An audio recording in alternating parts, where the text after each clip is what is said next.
तो यार आज हम बात करते हैं कार्ट अबंडनमेंट की।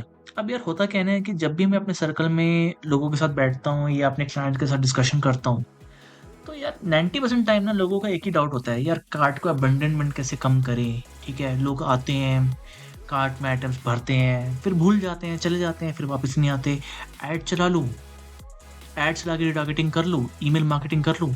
यार तुम लोग ये नहीं सोचते कि ऐड चला करके, ठीक है, तुम कितने लोगों को वापस ले आओगे, ठीक है, और कब तक इस चीज़ को तुम सस्टेन कर लोगे। ईमेल मार्केटिंग में क्या है यार कि लोग इनबॉक्स खोलेंगे, नहीं खोलेंगे, स्पैम मार्क कर देंगे, प्रमोशन में चले जाएगा, 100 पॉसिबिलिटी है, नहीं आते वो लोग वापस ऐसे। एड्स चलाना एक एक लेवल तक मैं मानता हूँ कि वाइबल सॉल्यूशन है, लेकिन यार जब तक आप प्रॉब्लम की जड़ पे वार नहीं करोगे ना यार, प्रॉब्लम बार-बार आके आपको तंग करेगी, ठीक है? तो उस प्रॉब्लम को रिमूव करने के लिए, ठीक है, मैं आपसे 5 ऑर्गेनिक स्ट्रेटेजीज़ डिस्कस कर रहा हूँ, ठीक है? जिससे आपका कार्ट अबंडनमेंट कम हो जाएगी और आपकी सेल्स बढ़ जाएगी ऑटोमैटिकली, ठीक है? आओ डिस्कस करते हैं। यार एक स्टैटिस्टिक्स के अकॉर्डिंग ना 70% जो इंडियन शॉपर्स होते हैं ना, वो क्या करते हैं, आपका प्रोडक्ट एक्सप्लोर करते-करते, कार्ट में ऐड करते-करते किसी दूसरी वेबसाइट पे भाग जाएँगे, गूगल में सर्च करना चालू कर देंगे। कंपैरिज़न करने की बहुत आदत है, ठीक है? तो ठीक है यार, ये इनका राइट है, but as a you know I would say e-commerce store owner या प्रोडक्ट सेलर, आपका भी राइट है कि आप उनको कैसे भी करके वापस लेके आओ, ठीक है? चाहे पैसे देके, चाहे फ्री में। पैसे दे के देख लो, या तुम सस्टेन कर सकते हो तो देते रहो, नहीं तो अगर ऑर्गेनिकली करना है, अगली स्लाइड पे आ जाओ मेरे साथ फिर। सबसे बड़ी चीज़ है ना यार कि हम लोग क्या करते हैं कि पेमेंट ऑप्शंस जो भी आपका शॉपिफाई स्टोर या या फिर वो जो वूकॉमर्स देता है, डिफ़ॉल्ट ही लगा लेते हो। यार थोड़ा-सा चेक करो, थोड़ा-सा एक्सप्लोर करो कि क्या मैक्सिमम ऑप्शंस मैं अपने कस्टमर्स को दे सकता हूँ, ठीक है? आपको ना उनका फ्रिक्शन कम करना है, ठीक है? आपको इंश्योर करनी है, भई पैसे देते वक़्त ना मुझे तुम्हें कोई टेंशन नहीं देनी है। एक टॉफ़ी वाला जो पनवाड़ी भी होता है ना, वो भी 4 जगह अपने क्यूआर कोड चिपका के रखता है, ठीक है? कि भैया सामने खंभे पे नज़र नहीं आया तो टॉफ़ी के डिब्बे पे लगा हुआ है, उसको स्कैन कर लो। टॉफ़ी के डिब्बे पे नहीं है तो सिगरेट का लाइटर जहाँ रखा होता है उसके पास लगा हुआ है, वहाँ स्कैन कर दो। लेकिन भैया वो भी तुम्हें ईज़ देता है। फिर तुम तो पढ़े लिखे ई-कॉमर्स सेलर्स हो, थोड़ा-सा तुम्हें भी इस चीज़ का ध्यान रखना पड़ेगा। अगर एज़ अ कस्टमर मुझे तुम्हारी वेबसाइट पे भरोसा नहीं है, मैं कार्ड नहीं डालूँगा। एज़ अ सेलर आप उसको बोलो, भाई तू कार्ड मत डाल, तू क्यूआर कोड से स्कैन करके दे दे, ठीक है? मैं तेरे को यूपीआई का भी मोड प्रोवाइड कर रहा हूँ। उसको यूपीआई से भी पेमेंट नहीं करनी है, उसको चाहिए कि भैया जब तक सामान मेरे हाथ में नहीं आएगा, मैं तुझे पैसे नहीं दूँगा। आप उसको बोलो, तू सामान पहले पैसे मत दे, तू ऑर्डर जनरेट कर, मैं सामान भिजवाता हूँ, तू मेरे को हैंड टू हैंड पैसे दे दियो। तो भैया उसकी ईज़ आप बढ़ाओ। आगे देखते हैं कि और क्या तरीके निकल सकते हैं। भाई आपने ईज़ तो ले आए पेमेंट में, फ्लेक्सिबिलिटी ले आए, ट्रस्ट कौन देगा? ट्रस्ट भी तो होना चाहिए ना यार, जिस चीज़ के लिए आप अ, बैठे हो। आपके बिज़नेस में जब तक किसी को ट्रस्ट नहीं होगा, भैया कोई क्यों आपसे आपके वेब प्रोडक्ट खरीदेगा, क्यों आपसे सेल करेगा, राइट? लेकिन बात ये भी ठीक है कि आपने खूब मेहनत करी है, ठीक है? इंश्योर करने के लिए कि आपने महँगे से महँगी कंप्लायंसेस ले रखी हैं, ठीक है? आपने महँगे से महँगे सिक्योरिटी सिस्टम्स लगा रखे हैं, आपने एसएसएल सर्टिफ़िकेट्स लगा रखे हैं। भाई दिखाओ ना उसको अपनी वेबसाइट पे, दिखाओ ना कि भैया जहाँ तुम परचेज़ करने के लिए आ रहे हो ना, वो एक सेफ जगह है, कोई ऐरी-गैरी जगह नहीं है, ठीक है?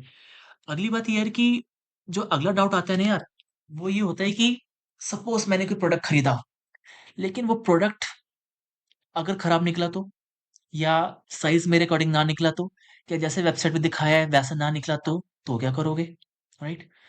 यार तुम्हें ना उसके माइंड में ये ट्रस्ट डालना है कि अगर तुम्हें प्रोडक्ट वापस नहीं आता, रिटर्न ले लो, एक्सचेंज करवा लो, रिफंड ले लो, जैसे कि अमेज़न वाले कहते हैं। इससे होगा पता है क्या? उनका ध्यान नहीं भटकेगा, उनका ध्यान सिर्फ़ प्रोडक्ट में रहेगा और उस जर्नी पे रहेगा जो उसको कंप्लीट करनी है, जिससे आपकी सेल निकल के आनी है। तो आपको ये चीज़ ध्यान रखनी पड़ेगी। अगला पॉइंट आता है कस्टमर रिव्यूज का। भैया सबसे बड़ी बात जो मैं लोगों से सुनता हूँ, यार ये वेबसाइट में तो फेक रिव्यू होते हैं, यार वो तो पैसे डाल के रिव्यू लेते हैं। अरे भैया तू एक काम करना, तू क्यों नहीं अपने कस्टमर्स को ये यकीन दिलवाता कि तेरी वेबसाइट में जो भी रिव्यू डला हुआ है वो बिल्कुल 100% जेन्युइन है, राइट?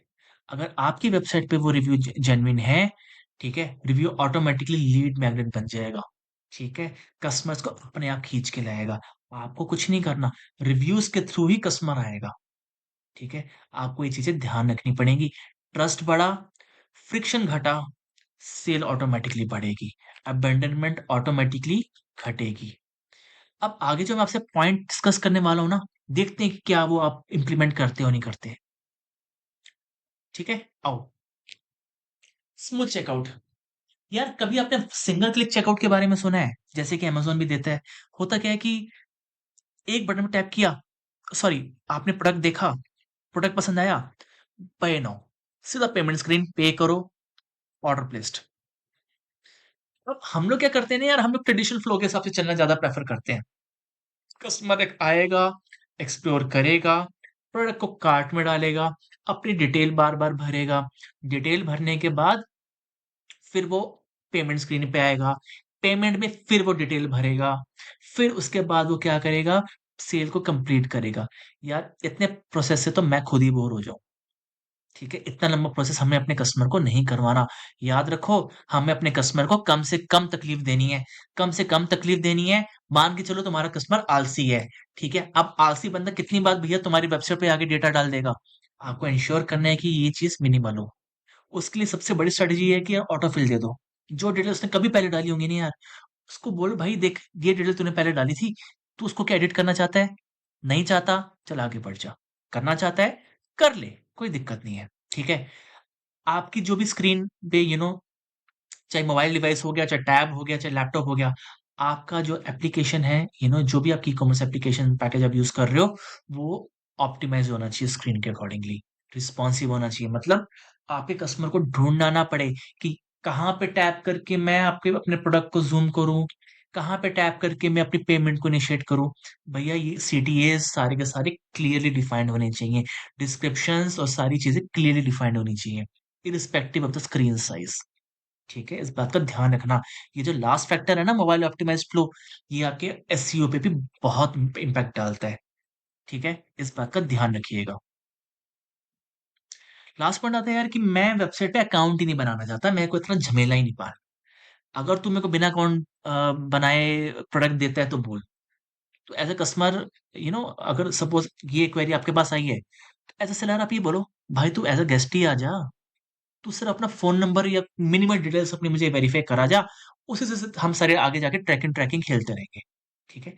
थोड़ा-सा ये ध्यान रखना पड़ेगा, ठीक है ना? मतलब जितनी सहूलियत आप दोगे, जितना ज़्यादा आप उसका ओवरहेड मिनिमल करोगे, उतना ही ज़्यादा आपका बेनिफिट है यार, आप ही की सेल बढ़ेगी। अर्जेंसी क्रिएट करना हमें सीखना पड़ेगा यार। बेकार की अर्जेंसी क्रिएट करोगे तो लोग फालतू के बोलते रहते हैं। जैसे वो रिपब्लिक वाले का बन गया है ना, ये चिल्लाने वाला चैनल है। ओ भाई, एक बात ध्यान रखना, हमेशा अगर फोमो क्रिएट करना है ना तो मौका देख के करना। लोग क्या करते हैं, वो कहते हैं ना कि कड़की का सीज़न चल रहा होता है उसमें फोमो क्रिएट कर देंगे। उसपे फोमो क्रिएट मत करो। फोमो हमेशा तब क्रिएट करो जब एक्चुअल में उसकी डिमांड पीक पर हो। ऑटोमैटिकली क्या होगा, लोगों के मन में क्यूरियोसिटी जागेगी, भैया अभी मैंने अगर नहीं खरीदा ना तो वो मेरा प्रोडक्ट खत्म हो जाएगा। जैसे कि पीछे एप्पल ने किया था। ठीक है? यार डेढ़-डेढ़ लाख के लोग फ़ोन खरीद रहे हैं, ठीक है? फ्री में तो खरीद नहीं रहे, बट क्या फैक्टर यहाँ पे काम कर रहा है? फोमो। मुझे आज फर्स्ट डे पे एप सेल में एप्पल का फ़ोन खरीदना है। अरे खरीद लो भाई, ठीक है? यही प्रिंसिपल अपनी वेबसाइट पे भी लगाओ। देखो कब सेल्स पीक पे होती है, उस समय फोमो लगा दो। देखो सेल्स कैसे और ना आपकी बढ़े आगे। 1 की 2 बेचो, 2 की 3 बेचो, क्रॉस सेलिंग करो। फोमो बहुत इफेक्टिव स्ट्रेटेजी है। ठीक है? इस बात का ध्यान रखो। लास्ट पॉइंट जो मैं आपको बता रहा हूँ वो है व्हाट्सएप रिकवरी का। तो यार अगर आपके पास और कुछ ना भी हो, एक व्हाट्सएप वेरिफाइड फ़ोन नंबर भी है ना, आप सिंपली उस फ़ोन नंबर के थ्रू रिटारगेटिंग करके अपने कस्टमर्स को वापस लेके आ सकते हो। आपको यहाँ पे सिर्फ व्हाट्सएप की जो भी अ, मैसेजिंग सॉफ्टवेयर है उसकी फीस पे करनी है, दैट्स इट। आपको कोई ऐड पे रिलाय करने की नीड नहीं है यहाँ पर, ठीक है?